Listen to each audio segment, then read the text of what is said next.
இது கிடைச்சா சந்தோஷமாக இருப்பேன், அது கிடைச்சா சந்தோஷமாக இருப்பேன் அப்படின்னு நம்ம நினைக்கிறோம் இல்லையா?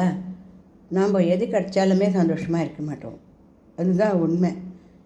நம்ம மனசை நம்ம சந்தோஷமாக இருக்கிறதுக்கு பழக்கம் பண்ணி விடணும்.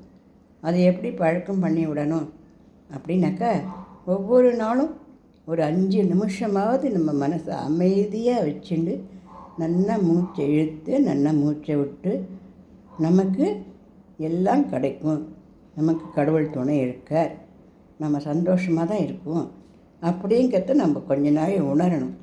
உணர்ந்துட்டு எனக்கு இது வரைக்கும் கிடைச்சதுக்கு நன்றி, இன்னும் எனக்கு வேண்டியதை இறைவா நீ எனக்கு செஞ்சு கொடு அப்படின்னு மனசை சமாதானமாக நம்ம வச்சுக்கிறது தான் சந்தோஷம். சந்தோஷம் எந்த பொருள்லையும் இது கிடைக்கிறதுலையும் இல்லை.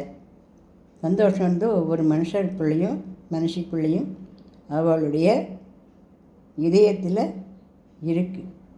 நம்மளுடைய நிறைவான எண்ணம் தான் சந்தோஷம். எதை கொடுத்தாலும் மனசு நிறையாது நமக்குலாம். நம்ம எண்ணம் தான் நம்ம நிறைவாக வச்சுக்கணும். அப்படி நிறைவாக எண்ணம் வச்சுக்கிறதுக்கு நம்ம தியானம், ஸ்லோகம், கடவுள் நம்பிக்கை இது எல்லாத்தையும் நம்ம வச்சுக்கணும்.